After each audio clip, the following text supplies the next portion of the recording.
Ya.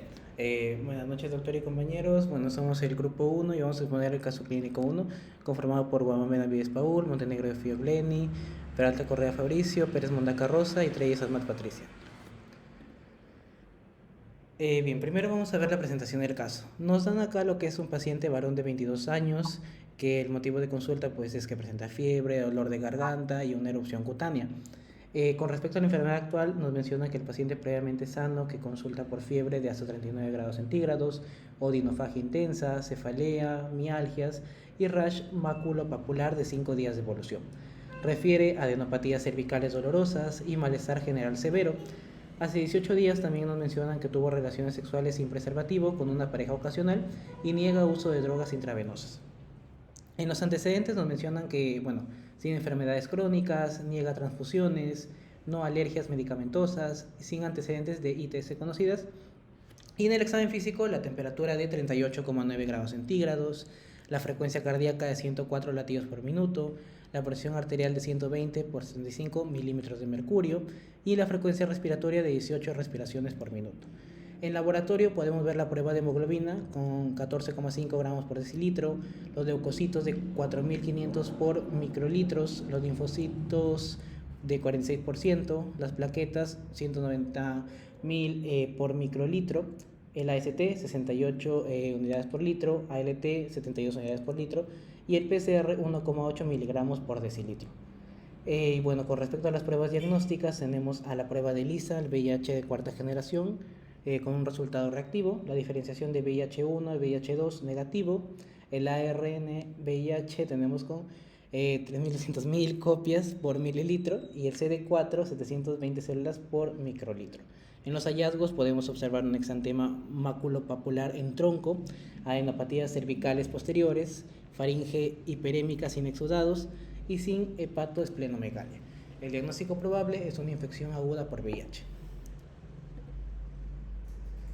Bien, la primera pregunta es, ¿cuál es el hallazgo laboratorial más sugestivo de infección aguda?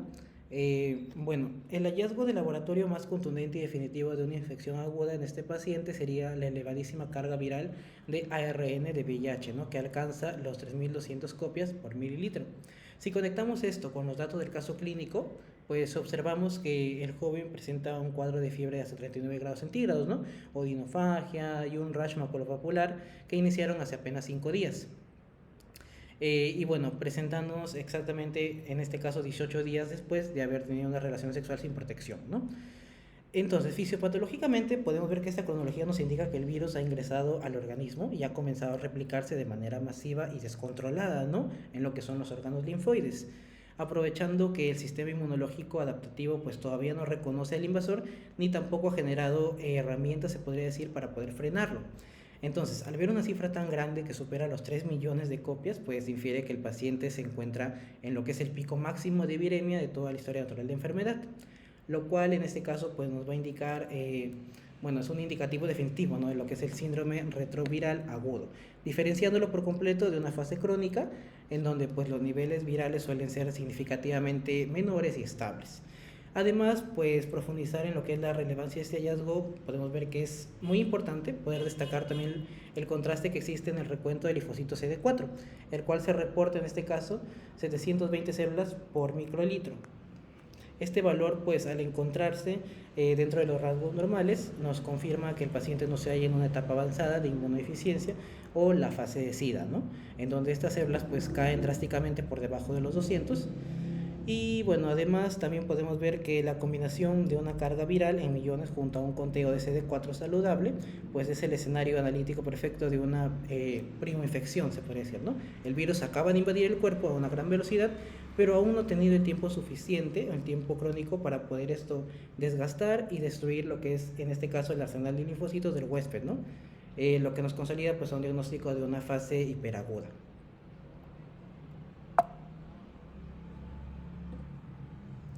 Bien, en la segunda pregunta nos dicen, ¿por qué la prueba diferenciadora VIH1-VIH2 es negativa?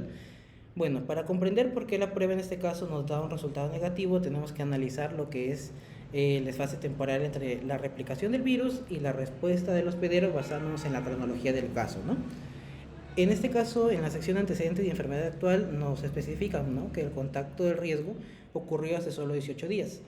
Y pues tenemos que las pruebas diferenciadoras son ensayos diseñados exclusivamente para detectar anticuerpos de tipo inmunoglobulina G, los cuales son las defensas maduras y específicas que el cuerpo fabrica para poder combatir el VIH-1 o al VIH-2. Sin embargo, tenemos que el sistema inmunitario humano requiere de un periodo promedio de 3 a 6 semanas para poner recién en marcha lo que es la maquinaria celular, se podría decir, ¿no? Refinar estas proteínas y así poder acumular una cantidad detectable de anticuerpos en la sangre, un proceso conocido como la seroconversión. Entonces, por lo tanto, al cruzar el dato de los 18 días de evolución con el resultado reactivo de ELISA también que nos mencionan de cuarta generación, que bueno, da positivo de forma temprana gracias a que detecta el antígeno P24 del propio virus, pues se infiere que el paciente está atravesando el denominado periodo de ventana, ¿no?, para los anticuerpos. Y la prueba diferenciadora da negativa simplemente entonces porque el organismo del joven, al estar en una fase tan aguda, aún no ha tenido el tiempo, se podría decir, biológico necesario para fabricar lo que son las defensas que el reactivo busca identificar.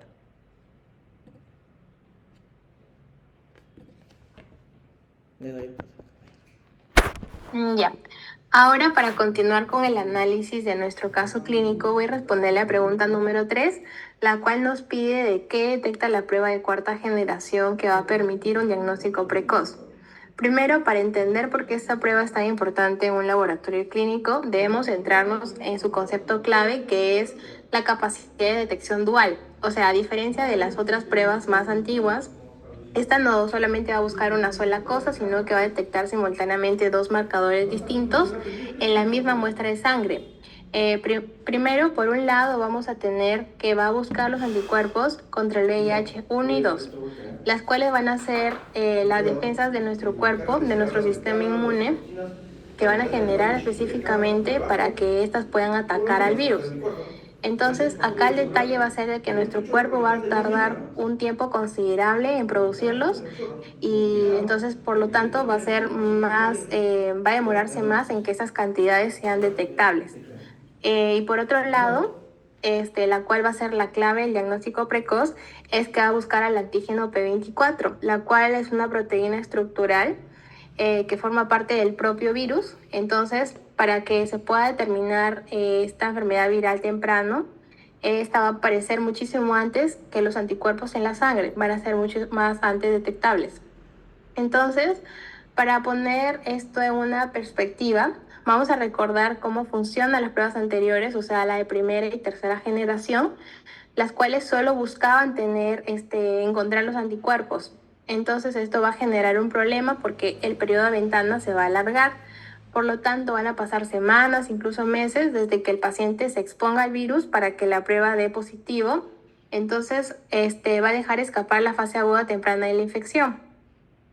Y bueno, en lo que es la gran ventaja de que la cuarta generación es como que va a cortar este periodo de ventana, o sea, de que como se puede observar en el pequeño cuadro de una línea de tiempo, gracias a que detectamos el antígeno P4 en la línea verde, esta se puede identificar apenas a las 2 o 4 semanas. Y bueno, esto va a ser muchísimo antes que la línea de anticuerpos, o sea, la línea ploma, porque esta puede pasar hasta meses para que sea detectable. Entonces, para que se pueda permitir un diagnóstico precoz en la prueba de cuarta generación, es primero porque se va a detectar el anticuerpo P24, la cual identifica el virus en una etapa inicial, y esta va a ser fundamental porque va a permitir un tratamiento antirretroviral de una forma oportuna y también puede cambiar radicalmente y mejorar el pronóstico del paciente con el tiempo. Siguiente, por favor. Y la pregunta número 4, de que nos pide cuál sería el principal diagnóstico diferencial, es de que antes de que tengamos los resultados confirmatorios de laboratorio en nuestras manos, vamos a enfrentarnos con un paciente con su clínica. Entonces, vamos a llamarlo un síndrome mononucleósico. Como pueden ver aquí, este síndrome se va a caracterizar por una triada clásica, la cual tenemos fiebre, dolor de garganta y ganglios inflamados. El gran reto acá es que el análisis clínico es un cuadro inespecífico porque esos síntomas o signos los puede tener otras enfermedades. Esto no nos va a indicar directamente un VIH. Entonces, tenemos que pensar en los principales sospechosos. El principal diagnóstico diferencial es la mononucleólisis infecciosa causada por el virus de Epstein-Barr o VEB. Este virus es un gran simulador clínico porque también produce fiebre alta, una faringitis severa y también eleva las enzimas hepáticas. Exactamente que nuestro paciente lo que tiene, ¿no? En su clínica. Pero para descartarlo, la prueba serológica va a ser para ver la VEB. En segundo lugar, dado el antecedente de las relaciones sexuales sin protección de nuestro paciente, también podríamos sospechar de una sífilis secundaria causada por la Treponema pallidum. Esta puede presentar básicamente un exantema o un rash en el cuerpo y también puede presentar enopatías generalizadas. Las pruebas claves para descartar serían unas treponémicas como la VDDL o también la RPR. Y también como tercera opción tenemos para considerar una citomegalovirus que también puede causar un síndrome mononucleósico con fiebre prolongada, un malestar general muy severo y su prueba para descartarla sería una serología para citomegalovirus. Y bueno, si observamos en la tabla de comparación de los síntomas, se van a notar rápidamente el problema de que todos van a tener un check en todas las columnas. Entonces, clínicamente, el VIH agudo, el Epstein-Barr y la sífilis y también el citomegalovirus son muy parecidos en sus primeros días. Por eso es de que la conclusión más importante a la cual llegamos es el papel del laboratorio, ya que porque la clínica por sí sola no va a ser para poder diferenciar entre estas patologías, sino que un diagnóstico definitivo es puramente serológico. Y ante un caso sospechoso de encuadro en específico de conductas de riesgo, la regla de oro es solicitar un panel completo que incluya simultáneamente la prueba de VIH, la de Epstein-Barr y la sífilis y citomegalovirus. Siguiente, por favor. Continuando con la exposición, en la pregunta 5 nos menciona que por qué el recuento de CD4 puede ser normal. Bueno, en esta pregunta primero lo que debemos entender es que los linfocitos CD4 son las principales células de defensa que el VIH va a atacar, ¿no? Entonces, normalmente cuando pensamos en VIH, asociamos la enfermedad con una disminución de los CD4. Sin embargo, esto no siempre ocurre al inicio de la infección, como lo es en este caso, ¿no? Que nos menciona que el paciente se encuentra en una fase aguda o muy reciente de la infección, que aunque el virus ya está replicando de manera intensa, el daño al sistema inmunológico todavía no se ha establecido de forma significativa. O sea, lo que quiere decir es que el VIH acaba de comenzar su ataque, pero aún no ha tenido el suficiente tiempo para destruir una gran cantidad de células CD4. Es por eso que observamos que el paciente mantiene un recuento de 720 células por microlitro, o sea, un valor que se encuentra dentro de los rangos normales. Esto es importante porque el CD4 normal no descarta una infección aguda por VIH, ¿no? Entonces, lo que debemos recordar es que durante las primeras semanas ocurre una intensa replicación viral, pero la disminución sostenida de los CD4 es un proceso progresivo que se va a desarrollar con el tiempo. Entonces, desde el punto de vista laboratorial clínico, el recuento de CD4 no informa sobre nos informa sobre el estado inmunológico del paciente, ¿no? Pero en etapas tempranas tiene menos utilidad diagnóstica que las pruebas virológicas. Por eso es que una persona puede tener una carga viral muy alta y aún así conservar un número de CD4 dentro de los valores normales. Siguiente. Bueno, en la pregunta siguiente. Bueno, en la pregunta 6 nos menciona qué importancia tiene el ARN-VIH en este caso, ¿no? Bueno, primero debemos recordar que el ARN-VIH corresponde al material genético del virus, que a diferencia de las pruebas que buscan anticuerpos, esta prueba va a detectar directamente el virus en la sangre. Por eso una de las herramientas más útiles para diagnosticar una infección aguda por VIH para diagnosticar una infección aguda por VIH.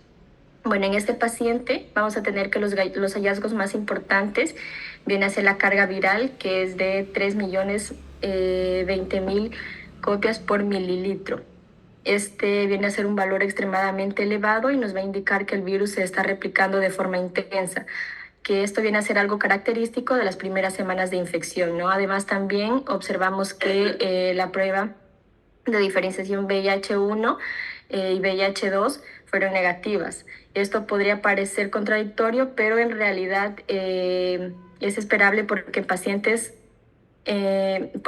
se encuentra en el periodo de seroconversión.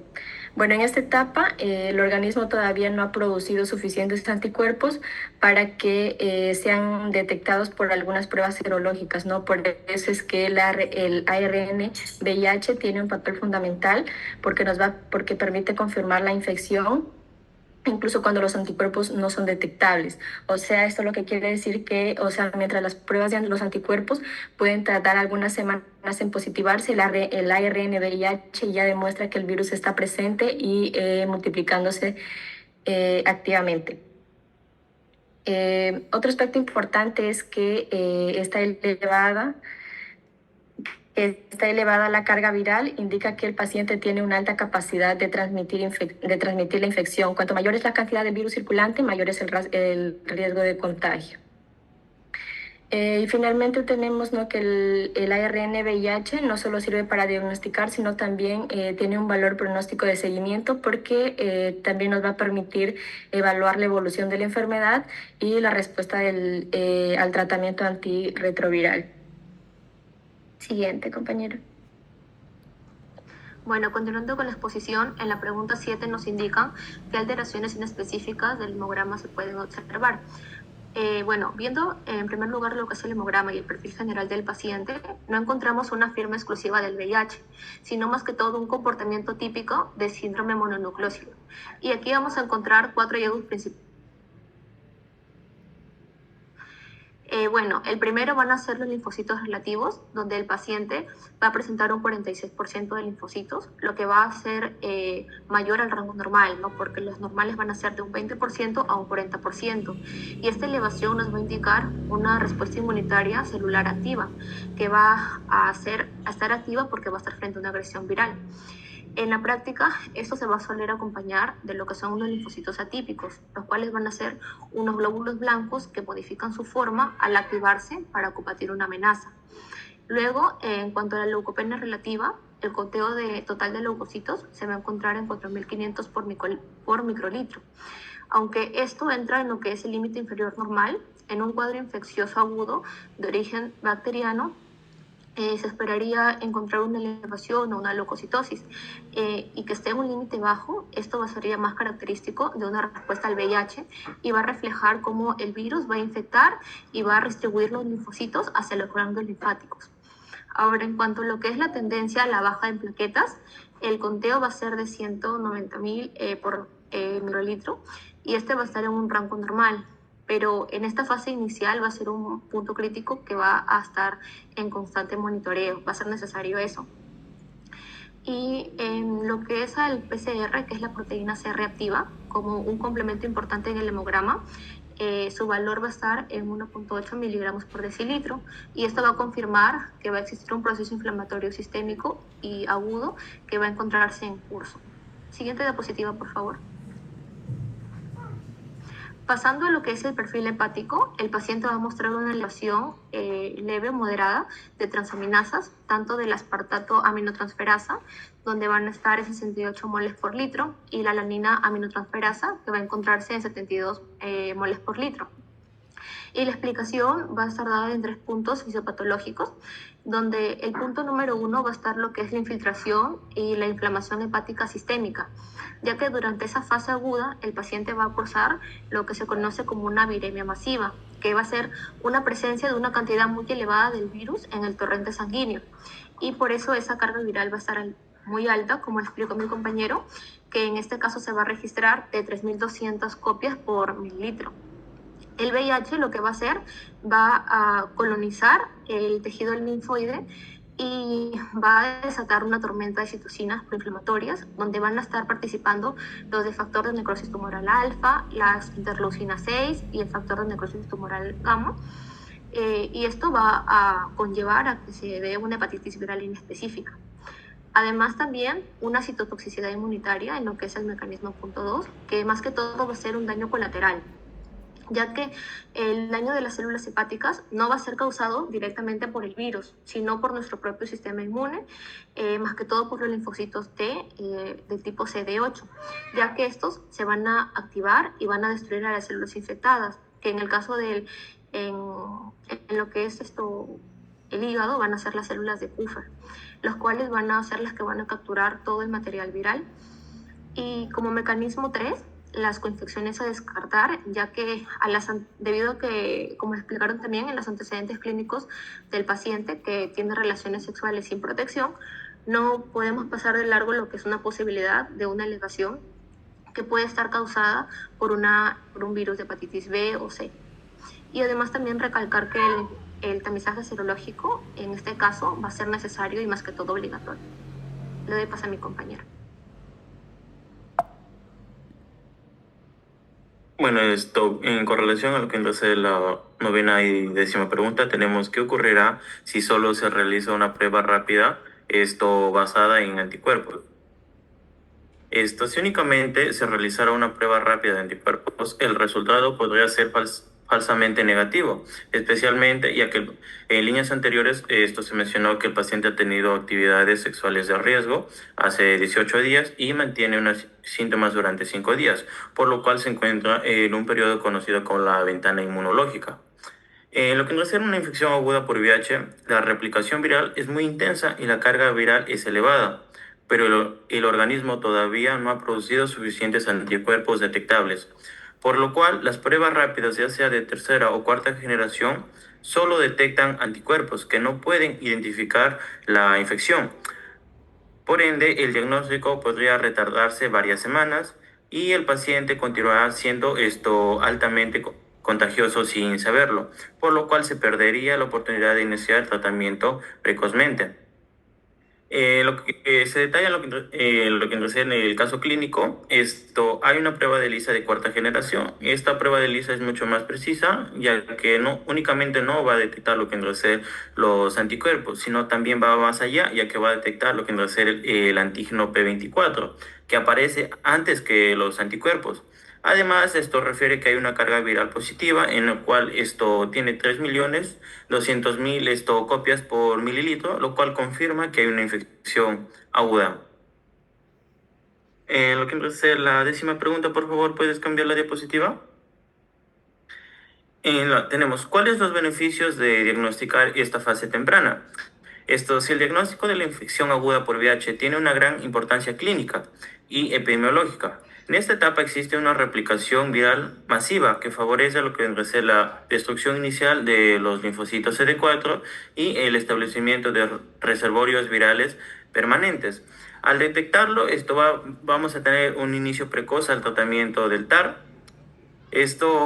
Por lo cual se va a reducir rápidamente la carga viral. Asimismo, también se va a limitar lo que es la destrucción de los linfocitos CD4 y por ende también se disminuye lo que es el establecimiento de reservorios virales. Esto va a tener una mejora del pronóstico a largo plazo porque va a conservar mejor lo que es la función inmunológica, va a reducir el riesgo de la progresión a lo que sería el SIDA. Luego vamos a tener también una disminución de la transmisión, ya que durante la infección aguda la carga viral suele ser extremadamente alta y el riesgo de contagio es máximo. Y el tratamiento temprano va a reducir significativamente lo que es su transmisibilidad. Luego tenemos lo que vendrá a ser esto, la consejería y prevención. Esto va a permitir educar lo que vendrá a ser al paciente sobre las medidas de protección, facilitando así también el estudio y el seguimiento de las parejas sexuales. Y vamos a tener una menor mortalidad. Esto ya que se va a reducir las complicaciones relacionadas con la infección y las infecciones oportunistas futuras. Por lo cual, si solo se hubiera utilizado una prueba rápida de anticuerpos, esto ya, como ya mencioné, en tercera o cuarta generación, el diagnóstico podría haberse pasado por alto y detectar el VIH en esta fase aguda permite iniciar el tratamiento temprano y resguarda lo que es la salud del paciente. Creo que no hemos concluido con la exposición, doctor. Está bien, muy bien, gracias, Albert. A ver, entonces, a ver, vamos a la primera pregunta, porfa. Ya. Dice, ¿cuál es el hallazgo laboratorial más subjetivo de infección aguda? Bien lo han explicado. Es la carga viral, ¿cierto? Sí, doctor. Sí, doctor. Ya, a ver, ¿pueden repetir por qué? Sí, escuché que lo han explicado. ¿Por qué la carga viral?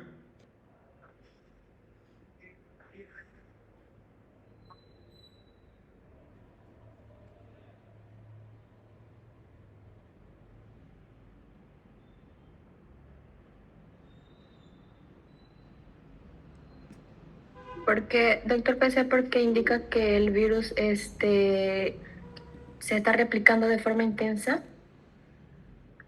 Muy bien. ¿Y qué tiempo más o menos dura esa replicación intensa en fase aguda?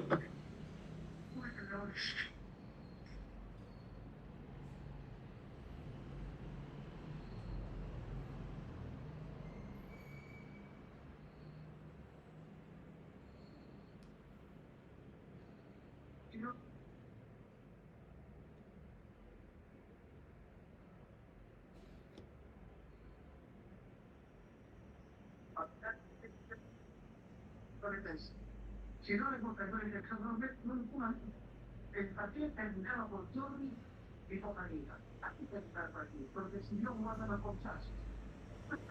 No es un apuntar por aquí, a usar deportivo, De 2 a 4 semanas, ¿ya? En las primeras 2 semanas comienza la replicación viral excesiva.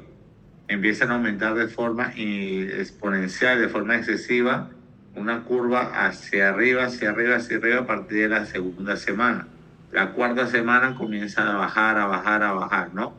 Por eso, encontrar 3.200.000 copias en un paciente está en un incremento, es una carga viral y va bastante importante, ya una replicación viral muy importante, que se vería solamente en la fase aguda.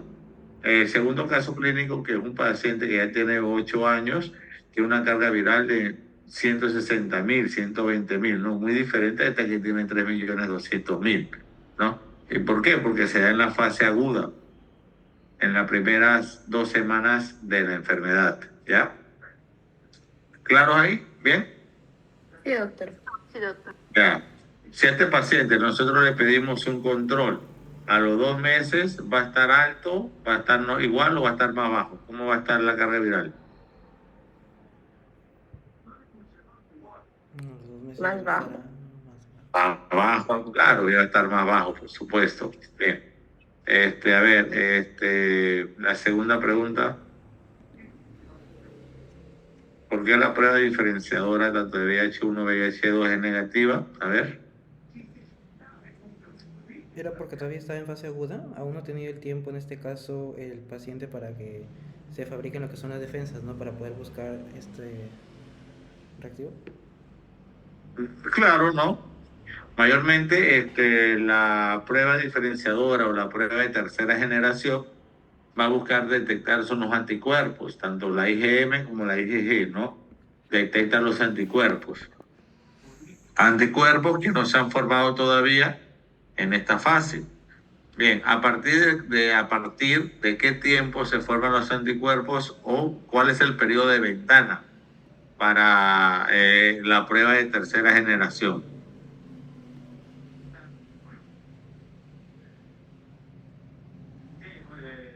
¿Cómo estás? Está complicado llegar. Ay, doctor, esto sería después de las 2 semanas, porque primero, según leí, va a aparecer primero el antígeno. ¿O no? Ya, pero tienen una, claro, primero aparece el P24 y después los anticuerpos, pero, o sea, ¿cuál es el periodo de ventana? Porque también es importante, ¿no? La de tercera generación detecta anticuerpos IgM, IgG, y el periodo de ventana son de 3 a 6 semanas, ¿ya? Prueba de tercera generación detecta anticuerpos IgM e IgG, y el tiempo de ventana son de 3 a 6 semanas, ¿ya? La prueba de cuarta generación, ¿ya? ¿Qué detecta?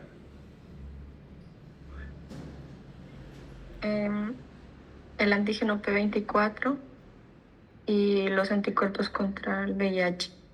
Claro, detecta igual los anticuerpos, ¿ya? Y detecta el antígeno P24.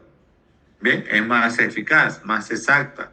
Ya, pero ¿cuál es el tiempo de ventana de la prueba de cuarta generación? De 2 a 3 semanas. Ya, de 10 a 20 días, ya, igual, ¿no? 2 semanas, a partir de la segunda semana hasta la tercera semana. De 10 a 20 días, ya. La prueba de cuarta generación detecta anticuerpos y detecta antígeno P24. Acá en Perú nosotros hacemos el diagnóstico con la prueba de tercera generación positiva, pedimos la confirmatoria, que es la prueba de cuarta generación, ¿ya? Y esa es la confirmatoria. Ya con esa confirmamos, ya con la de cuarta generación. Ya iniciamos tratamiento antirretroviral. Bien, la tercera pregunta, ¿cuál es? Ya, ahí está, ¿no? Que detecta la prueba de cuarta generación, el antígeno P24. Detecta los anticuerpos IgM, IgG, y también detecta el antígeno P24. Y el tiempo de ventana de 2 a 3 semanas o de 10 a 20 días aproximadamente. Es el tiempo de ventana. Muy bien. La pregunta que sigue. Ya, ¿cuál es el diagnóstico diferencial? Esta es parte clínica. Muy bien. La mononucleosis. ¿Qué pregunta sigue? Ya, esa. ¿Por qué el conteo de células CD4 puede ser normal? ¿Quién dice?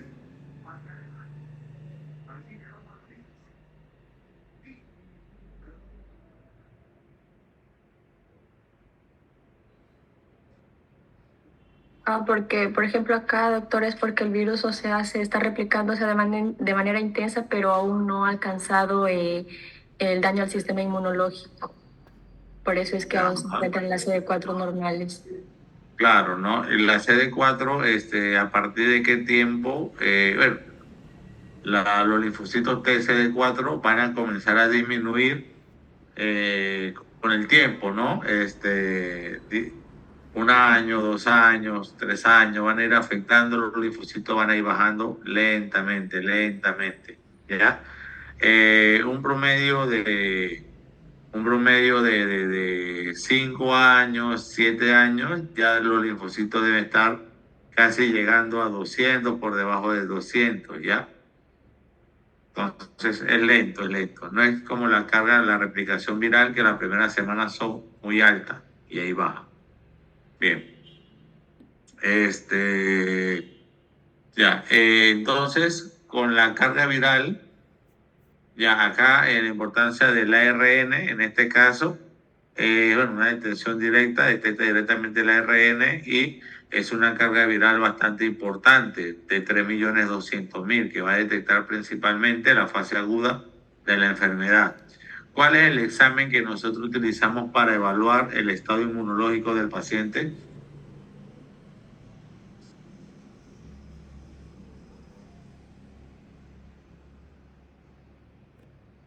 Ese creo que era el reencuentro de los linfocitos CD4.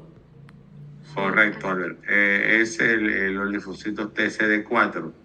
Es el examen que utilizamos para evaluar el estado inmunológico del paciente. ¿Ya? Con esa prueba nosotros determinamos el riesgo que tiene el paciente a enfermedades oportunistas. Bien, a ver, ¿qué otra sigue? No, más adelante, eso ya es propio del estadio. Ya la transaminasa, el daño hepático. Ya, si solamente se realizan los anticuerpos, tendríamos que esperar 3 semanas, nos daría un falso negativo, ¿no? Eso va a incrementar el riesgo porque las primeras semanas hay aumento en la replicación viral, ¿no? Y si hay un aumento en la replicación viral, aumenta la viremia, aumenta el riesgo de infección. Es la etapa donde el paciente tiene más riesgo de, de transmitir el virus. Hay mayor carga viral, mayor riesgo a transmitir virus. Bien. Ok, chicos, ya. Vamos, ¿cuál es el diagnóstico? Bueno, ¿cuál es el beneficio? Diagnosticar en fase temprana, iniciar tratamiento precozmente, limitar que se replique y disminuir el riesgo de contagio, ¿no? Y de alguna forma alcanzar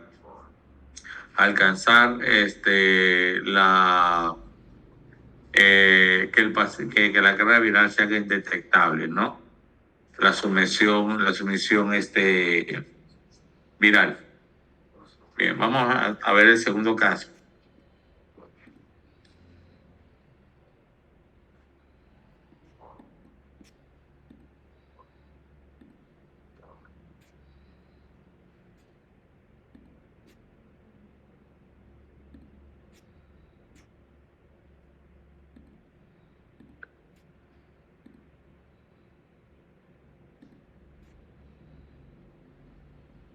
¿Listo?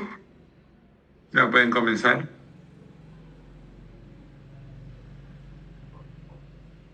Buenas noches, profesor, compañeros. En esta oportunidad vamos a poner el segundo caso. Le pasaré la siguiente, por favor. Los integrantes en este caso. Y bueno, el caso en sí, para poder leer.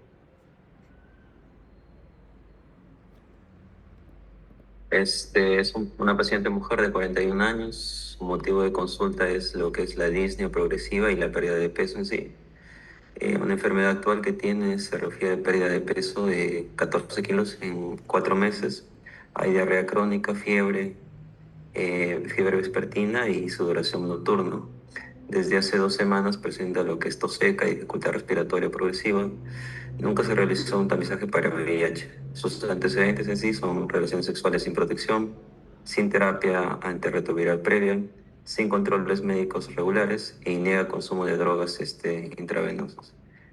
Lo que es examen físico, su temperatura es de 38.4, una frecuencia cardíaca de 112, una presión arterial de 98/60 milímetros de mercurio, una frecuencia respiratoria de 30 revoluciones por minuto y una saturación de oxígeno de 87. Los hallazgos que se encontraron es caquexia, la candidiasis oral, adenopatías generalizadas, la crepitantes bilaterales, hepatomegalia leve. En laboratorio, su prueba, su hemoglobina es de 8.9, ¿sí? Unas leucocitos de 2.900, plaquetas de 105.000. En el caso del LDH, LDH está en 720, el PCR en este caso está en 10 y la albúmina en 2.6. Las pruebas diagnósticas al final se le hizo una prueba ELISA-VIH, generación reactiva, en este caso salió positiva. El ARN VIH es en 950.000 copias en este caso. El CD4 que está disminuido en este caso es 38 células.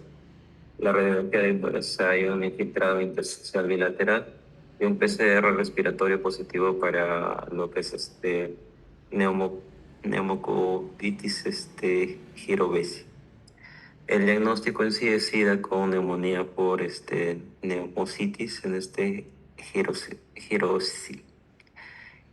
Siguiendo con la primera pregunta en este caso, nos dice en sí qué parámetros de laboratorios te indica la inmunosupresión grave, ¿no? Hablando de esta pregunta, como pueden ver en esta infografía, en este caso, la primera, que está lo que es, en este caso a la izquierda, podemos ver la historia natural en sí de la infección, ¿no? Por un VIH sin tratamiento. Como pueden ver, hay dos variables, unas líneas que es la azul, que representa el conteo de linfocitos, en este caso los CD4, que son las defensas del cuerpo, ¿no? Y la línea roja que representa la carga viral, en sí la cantidad de virus, ¿no? Que va en tema de sangre. Como se observa a lo largo de los años, el virus se replica masivamente, mientras que las células CD4 caen, ¿no? Drásticamente. Eh, lo que significa esto es un estado de inmunosupresión grave. Nuestro paciente en este caso se encuentra pues en un punto crítico, ¿no? De esta curva con apneas, en este caso de 38 células, es demasiado bajo así, y una carga viral pues altísima que representa 950.000. En la relación en el cuadro de sí derecho, por ejemplo, en el cuadro de infecciones, que es lo más común cuando las defensas están bajas, nos muestra que el espectro de infecciones oportunistas, ¿no? Es decir, las enfermedades que aprovechan en sí la caída de las defensas para atacar en sí al cuerpo, ¿no? Si correlacionamos en sí el laboratorio de la paciente con este esquema, pues vemos que tiene 38 nada más del tema de células de CD4. La colocan en la base de la pirámide, ¿no? La zona máxima de riesgo. Esto explica perfectamente los hallazgos de su historia clínica. A este nivel de inmunosupresión tan grave, pues el cuerpo pierde total capacidad de defensa, lo que permite en sí el desarrollo de la candidiasis oral, que es lo que presentaba, y de manera severa en sí la neumonía, ¿no? Que es la causa de su insuficiencia respiratoria, que en el caso también nos presenta. Siguiente, por favor. En el caso de cuál es la alteración hematológica más llamativa, bueno, en este caso, sí, la más llamativa, debemos fijarnos en el gráfico en sí, el hallazgo crítico en sí del paciente, que sería lo que es la pancitopenia en este caso. La pancitopenia no es en sí una enfermedad en sí misma, ¿no? Sino es un término médico que define la disminución en sí simultánea de las tres líneas celulares, en este caso de la sangre, que serían los glóbulos rojos, los glóbulos blancos y las plaquetas. Y esto lo podemos ver reflejado en los resultados, ¿no? De los análisis. Si observamos en el lado izquierdo, por ejemplo, tenemos el panel de parámetros de sangre periférica. En sí, los medidores nos muestran gráficamente cómo los tres componentes que mencionamos anteriormente están en sí disminuidos, ¿no? En este caso, uno sería, pues, por ejemplo, lo que es la anemia, que en este caso la hemoglobina del paciente tiene 8.9, marcadamente por debajo del rango normal, en este caso que la mujer normalmente es de 12 a 16, ¿no? Leucopenia, en este caso por su conteo de leucocitos, que es apenas de 2.900, cuando lo normal se refiere, pues, ¿no? Según el laboratorio, es de 4.000 a 10.000, otros a 11.000. Esto compromete severamente la capacidad para combatir infecciones. La trombocitopenia, en este caso, por las plaquetas que están disminuidas, tiene 105.000, cayendo por debajo del límite inferior, en este caso que lo mínimo que sería 150.000. En sí, el efecto viral directo, pues sí, la altísima carga viral, en este caso el paciente que tiene 950.000, genera una supresión medular directa y daña en sí el estroma, ¿no? Interfiriendo con la producción normal de las células sanguíneas. Hay también una malnutrición, en este caso caquexia que mencionaba, que sería la pérdida de peso, en este caso extrema, de 14 kilogramos en 4 meses, y la albúmina, que está también disminuida, que será 2.6 gramos por decilitro.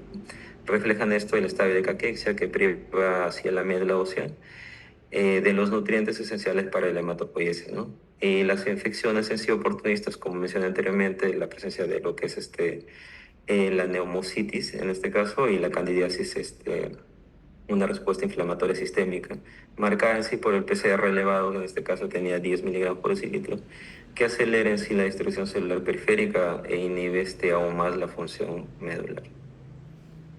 Siguiente. Bueno, continuando con la exposición, tenemos la pregunta número 3. ¿Por qué la LDH elevada es importante? Primero que nada, la LDH o lactato deshidrogenasa es una enzima presente en el interior de la célula. Cuando existe daño celular o destrucción tisular, esta enzima se libera hacia la sangre y sus niveles van a aumentar. Entonces, en pacientes con infección avanzada por VIH, una lactato deshidrogenasa elevada tiene gran importancia clínica, no solamente porque se puede asociar a ciertos factores que lo desencadenan, sino también, y la importancia aquí es porque se asocia a una neumonía por neumocitis virovectis. Una de las infecciones oportunistas más frecuentes cuando el reencuentro de CD4 es menor a 200 células por microlitro. Entonces, como podemos observar en el esquema del lado derecho, el daño celular ocasiona la liberación del LDH al torrente sanguíneo, entonces por lo que su elevación actúa como un marcador indirecto de la lesión tisular. Además que estos niveles elevados suelen relacionarse con mayor afectación pulmonar y llevando así a cuadros clínicos más severos. En este caso, pues, la paciente, la LDH es elevada y está acompañada de dislipidemia progresiva, hipoxemia con una saturación de oxígeno del 7%, un infiltrado intersticial bilateral en la radiografía del tórax y un recuento de CD4 de apenas 38 células por microlitro, como ya le estaba mencionando mi compañero. Entonces, por ello, la elevación de la LDH constituye un hallazgo de apoyo importante que reforzaría lo que es la sospecha de una neumonía por neumocitis virovectis, diagnóstico que posteriormente pues, es confirmado por una PCR respiratoria positiva. Siguiente, por favor. La pregunta 4 nos dice qué prueba confirma la infección por VIH en este caso. Bueno, para confirmar la infección por VIH es importante analizar qué es la secuencia que iba presentando nuestro paciente. Inicialmente, este paciente se efectuó con una ELISA de cuarta generación, cuyo resultado fue reactivo. Esta prueba se utiliza como un método de tamizaje porque posee una elevada sensibilidad y permite detectar tanto los cuerpos contra el VIH como el antígeno CD24. Sin embargo, una prueba de tamizaje reactiva no es suficiente para establecer el diagnóstico definitivo. Por esta razón, se realizó posteriormente una prueba de diferenciación para VIH-1 y VIH-2. Como se va a observar en el algoritmo del diagnóstico que tiene en la parte índice y la parte derecha, después de una ELISA reactiva o reactivo, debe realizarse una prueba confirmatoria, y en este caso la prueba de diferenciación resultó positiva para el VIH-1 y el tipo 1, confirmando de manera definitiva la infección como tal. Entonces, posteriormente, se determinó una carga viral de 950.000 copias por mililitro, y este resultado demuestra una intensa replicación viral y va a permitir evaluar la gravedad de la infección, pero no constituye la prueba confirmatoria como tal. Entonces, por lo tanto, la prueba que nos confirma la infección por VIH en este paciente es la prueba de diferenciación de VIH tipo 1 positiva, mientras que la ELISA funciona como una prueba de tamizaje y la carga viral como una herramienta para cuantificar la replicación de dicho virus y monitorizar la respuesta al tratamiento. Entonces, en conclusión, nosotros podemos decir que la lactato deshidrogenasa elevada apoyó a que la sospecha de una infección oportunista pulmonar grave, mientras que la prueba de la diferenciación por VIH tipo 1 permitió confirmar el diagnóstico por infección de VIH, ¿no?, en este paciente. Siguiente, por favor. Bueno, continuamos con la pregunta número 5, que nos dice, ¿cuál es el significado clínico de la albúmina baja? Bueno, en este caso, la paciente tiene una albúmina de 2,6 grados por decilitro, un valor muy bajo de lo normal. La albúmina, como todos conocemos, es una proteína producida por el hígado y es un indicador importante del estado nutricional y de la gravedad de una enfermedad. Entonces tenemos 3 puntos importantes a resaltar. El primero es sobre la desnutrición del proteico calórica. Este paciente perdió 14 kilos en 4 meses. Además presenta diarrea crónica y caquexia. Todo esto disminuye el aporte y la absorción de proteínas, provocando una desnutrición y disminuye la producción de albúmina. El segundo punto es sobre las pérdidas intestinales. Bueno, la diarrea crónica no solo hace que el paciente pierda agua y electrolitos, sino también proteínas y nutrientes. Como consecuencia, el organismo puede mantener niveles normales de albúmina en sangre. No puede mantenerlos. Con respecto a la inflamación sistemática, la neumonía causada por lo que es la neumocitis girovisi genera una respuesta inflamatoria intensa. Durante esta respuesta, el hígado deja de producir tanta albúmina y prioriza la producción de que es la proteína de fase aguda, como puede ser lo que es la proteína C reactiva. Por eso la albúmina disminuye aún más. Entonces, con respecto a lo que serán las implicancias clínicas, una albúmina baja significa que el paciente ya presenta una enfermedad avanzada o también lo que se refiere a una desnutrición severa. Además, aumenta el riesgo de infecciones y puede favorecer la aparición de edema por disminución de lo que es la presión oncótica y se asocia peor a una respuesta al tratamiento y mayor mortalidad. Siguiente diapositiva. Con respecto a la pregunta 6, ¿por qué la carga viral elevada no es suficiente para diagnosticar SIDA? Bueno, en la paciente presenta una carga viral de 950.000 copias por mililitro, lo que indica que el VIH se está replicando de forma muy intensa. Sin embargo, este dato por sí solo no confirma el diagnóstico de SIDA. Para ello, tenemos que hacernos las siguientes interrogantes, ¿no? ¿Qué mide la carga viral? La carga viral mide la cantidad de ARN del VIH presente en la sangre. Sirve para conocer qué tan activa está la infección, estimar el riesgo de transmisión y evaluar si el tratamiento antiviral está funcionando. ¿Por qué no se diagnostica como SIDA? Bueno, existen pacientes que tienen una carga viral muy elevada, pero todavía conservan suficientes linfocitos de CD4 y no presentan infecciones oportunistas. Por eso una carga elevada viral no significa necesariamente que ya tenga SIDA. ¿Cómo se diagnostica el SIDA? Bueno, se realiza cualquiera de estos criterios. Primero, un recuento de lo que es el CD4 menores de células de 200 por microlitro, o también lo que sería la presencia de una infección oportunista definitoria de SIDA, aunque el CD4 sea mayor. Siguiente diapositiva.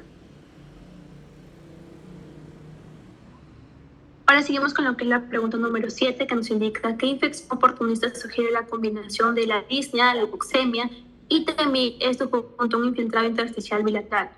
Bien, primero vamos a tener en cuenta de que la paciente se nos menciona de que tiene una neumonía complicada por lo que es el Pneumocystis jirovecii, que también es conocido como el PCP.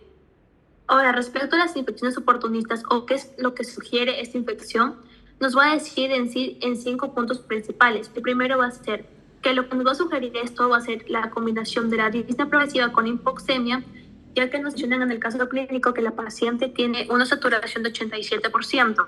Esto acompañado de un infiltrado intersticial bilateral que va a ser altamente sugestiva para este tipo de patógeno o este tipo de neumonía por Pneumocystis jirovecii. Además de que este tipo de infecciones es una de las más frecuentes en pacientes con VIH avanzado.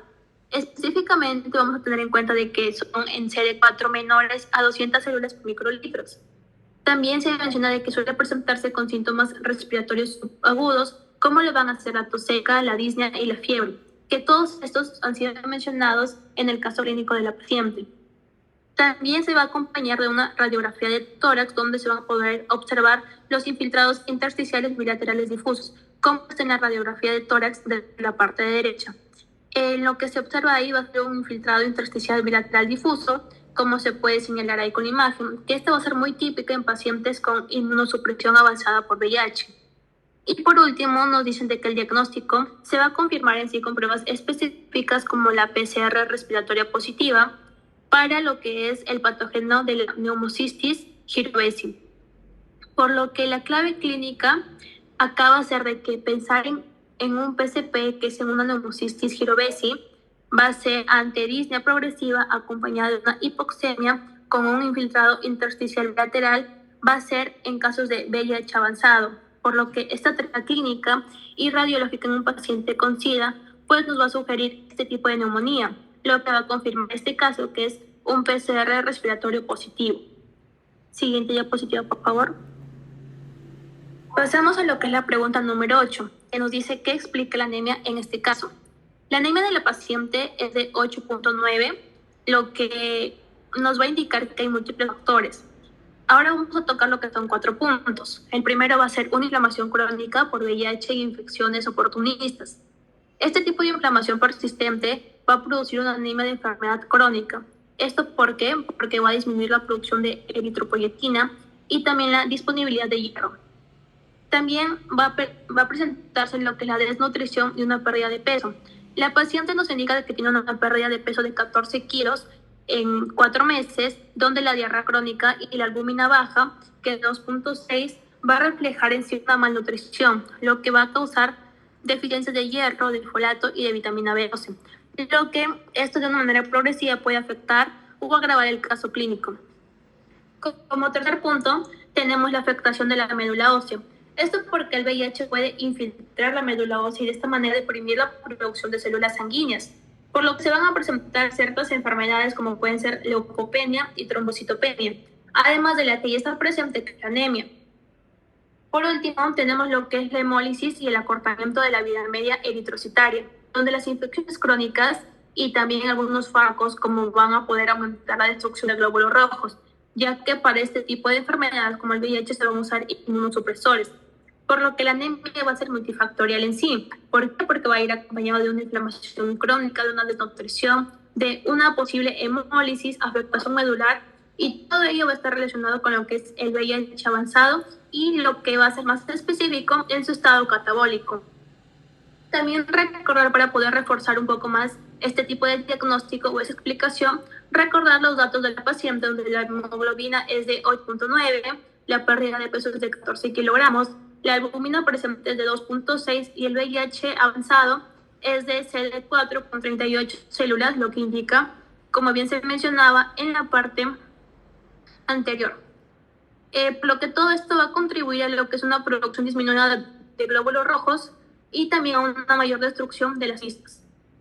Siguiente, por favor.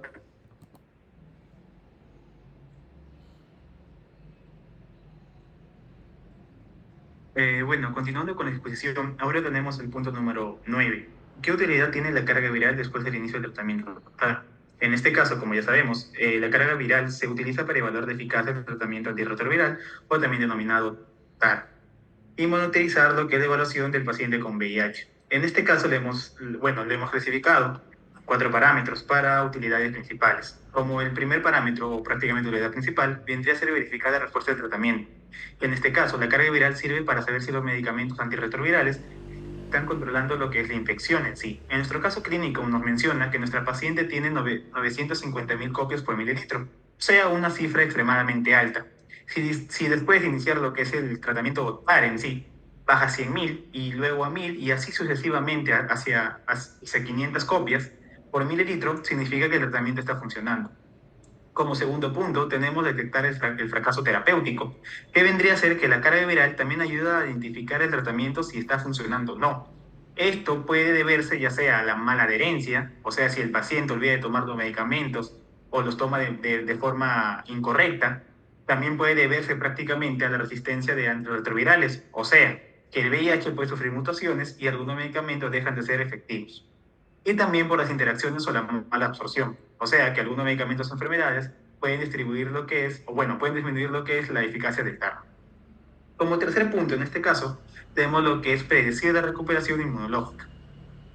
Cuando la carga viral disminuye y el sistema inmunológico comienza a recuperarse.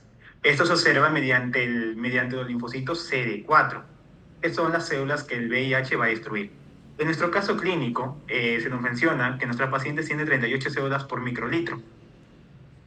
En este caso, con el tratamiento TAR, es eficaz que los CD4, mientras se van desapareciendo lo que es los virus, el CD4 debería ir aumentando gradualmente. ¿Y esto por qué ocurre? Porque al haber menos virus en nuestra sangre, va a haber un aumento gradual de los CD4.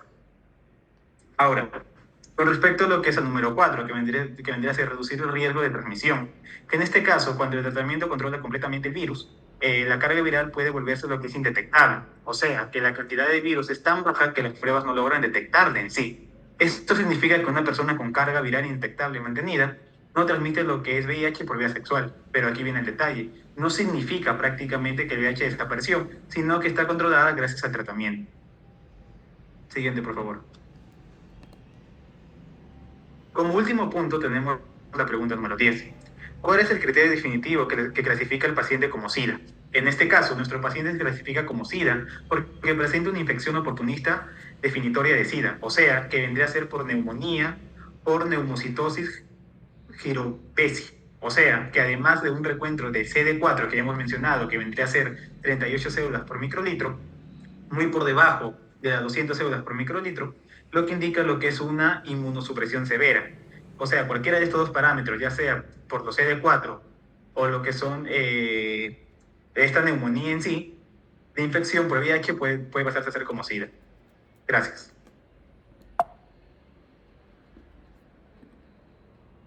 Bien.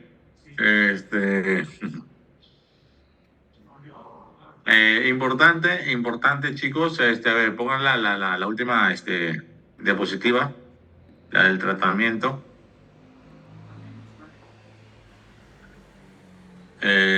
Bueno, acá la única prueba o lo que determina realmente el estadio SIDA del paciente son dos cosas: linfocitos TCD4 por debajo de 200 y la evidencia de un germen oportunista en clínica, ¿no?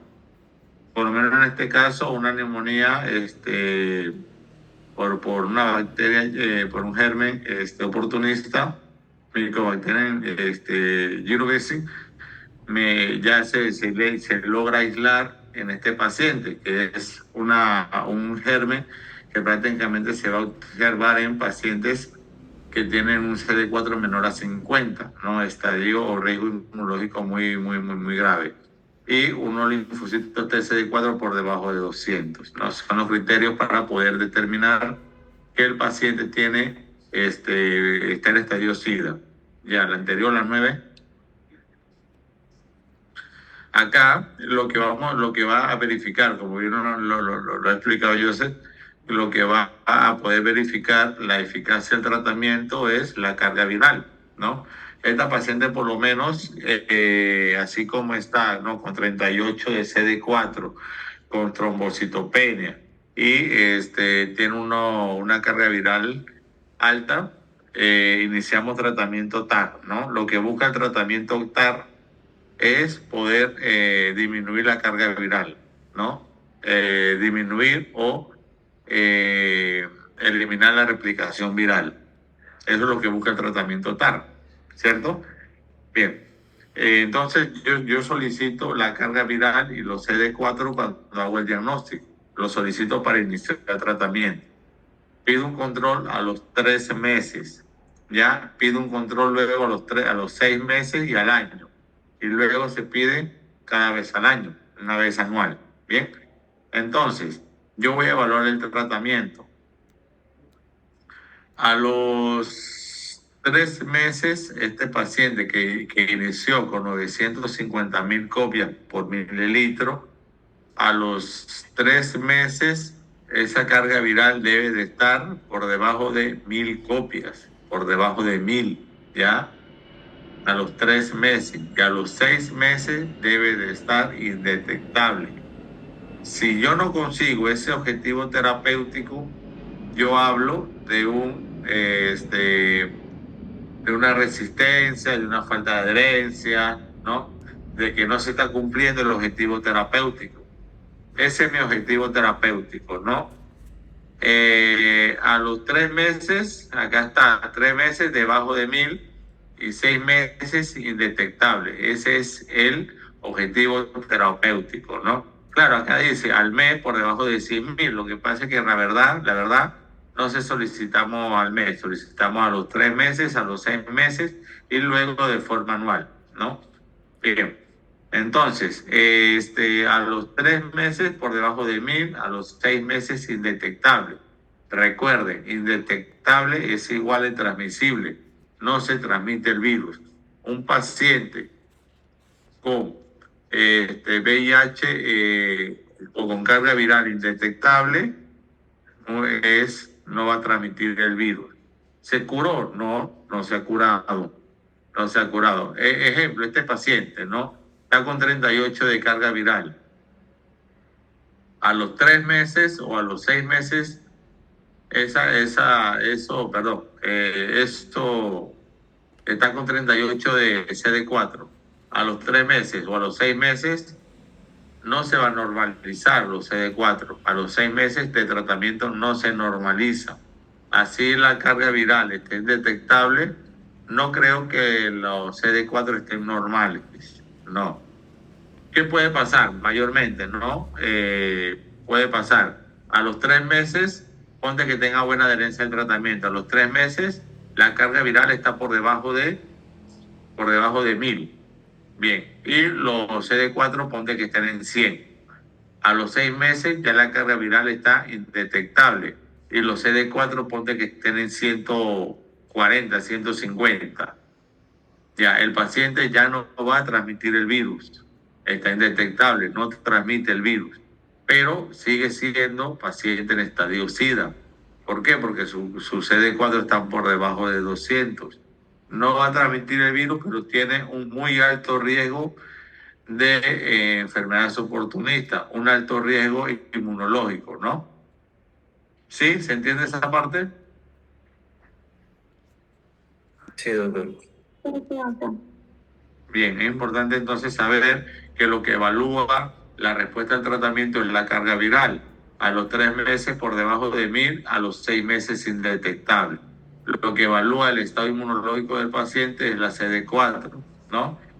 Riesgo inmunológico bajo, por encima de 500, riesgo inmunológico moderado, de 200 a 499, riesgo inmunológico alto, por debajo de 200, y riesgo inmunológico muy alto, por debajo de 50.